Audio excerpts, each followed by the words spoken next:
الحمدللہ وحدہ لا شریک لہ والصلاة والسلام علی من لا نبی بعدہ۔ پارہ نمبر 8۔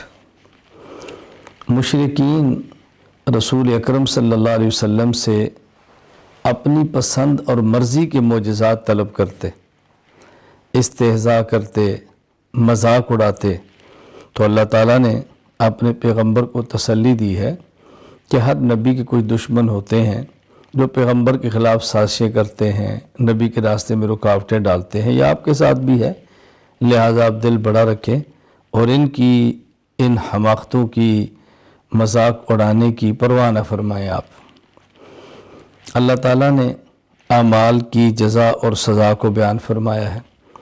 اچھا عمل ہے، اللہ اچھی جزا دیں گے، کوئی برا عمل کرتا ہے اس پر بری جزا دیں گے، اچھے عمل پر بری سزا نہیں ہے اور برے عمل پر اچھی جزا نہیں ہے، ایک ترتیب سمجھائی ہے۔ پھر اللہ تعالیٰ نے اس بارے میں آگے مشرکین کی چند ایک حماقتوں اور بیوقوفیوں کا ذکر کیا ہے۔ اللہ تعالیٰ کے ساتھ اللہ کے غیر کو شریک کرنا بہت بڑی بیوقوفی ہے، پھر بیٹیوں کو قتل کرنا بہت بڑی بیوقوفی ہے، نسل اس سے چلتی ہے، اللہ تعالیٰ کی رحمت ہے، اس مساہرت کے رشتے قائم ہوتے ہیں، اگر یہ بیٹیاں نہ ہوتی تم کیسے پیدا ہوتے، آگے اولاد کیسے چلتی، کسی کی بیٹی نہ ہو تمہارے بیٹے کا نکاح نہیں ہوگا، تو یہ بہت بڑی حماقت ہے ان کی، اللہ تعالیٰ نے اس کو بیان فرمایا۔ پھر مشرکین کی عادت بد تھی، بعض چیزوں کو خود حلال کہہ لیتے، بعض چیزوں کو خود حرام کہہ دیتے، اپنی مرضی سے حلال اور حرام کرتے رہتے، تو اللہ تعالیٰ نے ان کو سمجھایا ہے یہ بات کہ دیکھیں چاندے کی چیزیں تو یہاں بیان فرما دی گئی ہیں، مردار حرام ہے جو بغیر ذبح کے مر گیا، رگوں سے نکلنے والا خون جو ذبح کے وقت نکلتا دم مسفوح یہ حرام ہے، خنزیر حرام ہے، غیر اللہ کے نام پر ذبح کیا گیا جانور حرام ہے۔ یہ چار بطور مثال کے ہیں، ورنہ اس کے علاوہ بھی حدیث میں جانوروں کا ذکر ہے جو کہ حرام ہیں۔ تو یہ سمجھایا کہ تم یہ کام نہ کرو کہ اپنی مرضی سے حلال اور حرام، جو اللہ نے حرام فرمایا حرام سمجھو، جس کو اللہ نے حلال قرار دیا اس کو حلال سمجھو۔ پھر یہود کے بارے میں فرمایا کہ ان کی سرکشی، ان کی طغیانی اور ان کی نافرمانیوں کی وجہ سے اللہ تعالیٰ نے بعض چیزیں حلال تھیں اور ان پر حرام فرما دی کہ یہ چیزیں تم پر حرام ہیں۔ مثلا گائے کی چربی ہے جو اس کی کمر کے ساتھ ملی ہوئی ہے، اس طرح کی چیزیں فرمائی کہ یہ فلاں فلاں چیزیں حلال تھی مگر حرام ہوئی ہیں تمہاری سرکشی کی وجہ سے۔ اگر اللہ تعالیٰ نے 10 خاص وصیتیں فرمائی ہیں، 10 خاص چیزوں کا حکم دیا ہے کہ ان کا بہت زیادہ خیال کرنا۔ نمبر 1 اللہ تعالیٰ کی عبادت کرنا، اللہ کے ساتھ کسی کو شریک نہ کرنا، اللہ تعالیٰ کے ساتھ کسی کو شریک نہ ٹھہرانا۔ نمبر 2 والدین کے ساتھ حسن سلوک کرنا، ادب کرنا، احترام کرنا۔ نمبر 3 اپنی اولاد کو قتل نہ کرنا، خدشہ ہے رزق کہاں سے ملے گا، کھائیں گے کہاں سے، رزق تو ہم نے دینا ہے اللہ تعالیٰ نے۔ بے حیائی اور ہر قسم کے برے کام سے بچنا، اور ویسے بھی کسی آدمی کو ناحق قتل نہ کرنا۔ یتیم بچوں کے مال میں بطور خاص ناجائز تصرف نہ کرنا کہ ان کے سر پہ کوئی نہیں تو منمانی کر لو۔ ناپ تول میں کمی نہ کرنا، عدل و انصاف کرنا، اللہ کے عہد کو پورا کرنا اور صرف صراط مستقیم پر چلنا۔ یہ 10 خاص وصیتیں فرمائی ہیں کہ ان کا بہت زیادہ خیال کرنا۔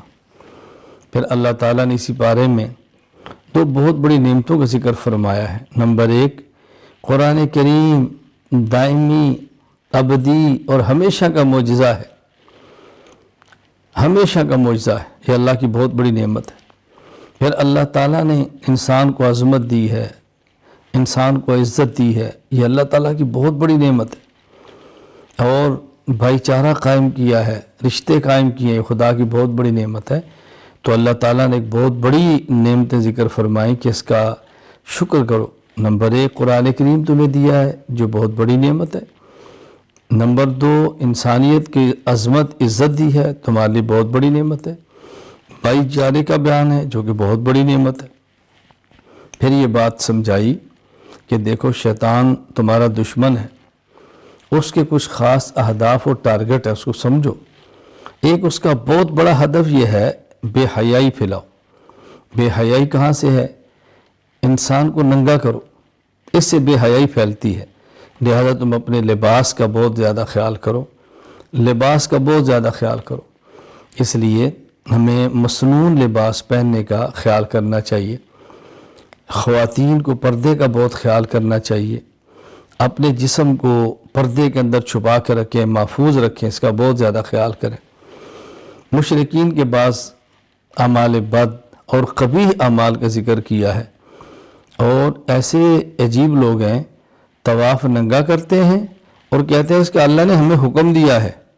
یہ بے حیائی کے کام کے اللہ کیسے حکم دے سکتے ہیں؟ یہ بہت بڑی ان کی گندی عادت تھی۔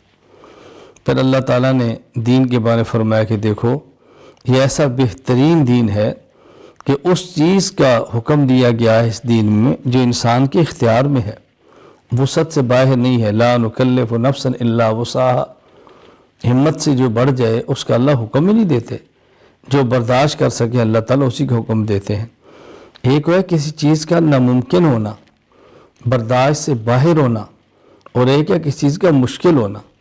شریعت کا کوئی حکم ناممکن اور برداشت سے باہر نہیں ہے، ہاں البتہ کچھ مشکل ہوتا ہے، تبھی تو عمل کرنے پہ اللہ تعالیٰ اجر عطا فرماتے ہیں۔ پھر اللہ تعالیٰ نے اس سورہ اعراف میں ذکر فرمایا ہے، ایک طرف جنت والے ہیں، ایک طرف جہنم والے ہیں، درمیان میں ایک دیوار ہے جس کا نام اعراف ہے۔ جنت والے جہنم والوں سے کہتے ہیں اللہ نے ہمارے ساتھ جو وعدہ کیا سچا تھا، ہمیں پا لیا، تمہارے ساتھ جو وعدہ جہنم کا تھا دیکھو تمہیں بھی مل گیا ہے۔ اب یہ اعراف والے ہیں جن کے اعمال نیک اور بد برابر ہیں، یہ کچھ عرصہ اعراف پر رہیں گے جنت اور جہنم کے درمیان، بالآخر اللہ تعالیٰ ان کو بھی جنت میں داخل فرما دیں گے۔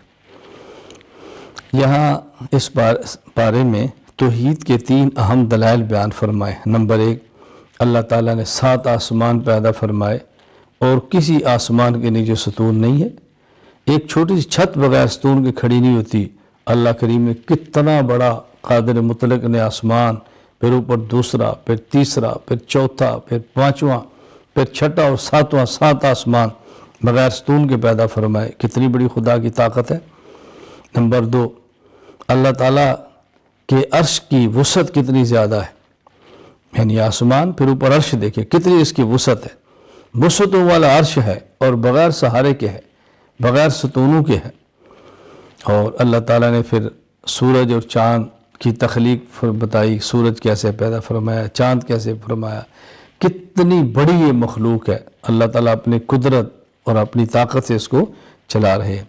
بس یہاں ایک بات ذہن نشین فرما دیں، جہاں بھی قرآن کریم میں اللہ تعالیٰ کے عرش پر مستوی ہونے کا ذکر ہے، اس کا معنی ہرگز یہ نہیں ہے کہ اللہ تعالیٰ اپنی ذات کے اعتبار سے عرش پر بیٹھے ہیں یا عرش پر قائم ہیں۔ یہ اللہ تعالیٰ ایک صفت ہے جس کو اللہ تعالیٰ ہی جانتے ہیں اور ہم اس کا معنی صحیح ادا نہیں کر سکتے۔ بس اتنا ذہن میں رکھنا چاہیے کہ اللہ تعالیٰ عرش پر مستوی ہے۔ ہاں البتہ ہمارے بعض علماء نے سمجھانے کے لیے فرمایا ہے کہ مستوی علی العرش کا معنی ہے کہ اللہ تعالیٰ عرش پر غالب ہیں، اللہ تعالیٰ کا امر عرش پر ہے، اللہ تعالیٰ غالب ہے عرش پر بھی۔ یہاں پھر اللہ تعالیٰ نے 6 انبیاء علیہ السلام کے قصے بیان فرمائے، حکمتیں بیان فرمائیں، عبرتیں بیان فرمائی۔ وہ 6 انبیاء کون سے ہیں؟ حضرت نوح علیہ السلام، حضرت ہود علیہ السلام، حضرت صالح علیہ السلام، حضرت لوط علیہ السلام، حضرت شعیب علیہ السلام اور حضرت موسیٰ علیہ السلام۔ ان کا اللہ تعالیٰ نے ذکر فرمایا ہے۔ اللہ تعالیٰ ہمیں شرک سے بچنے کی، توحید اختیار کرنے کی توفیق دے، بری عادات سے بچنے کی، اچھی عادات اختیار کرنے کی توفیق دے، اہل باطل سے دور رہنے، اہل حق کے ساتھ چلنے کی توفیق عطا فرمائے۔ وآخر دعوانا ان الحمد للہ رب العالمین۔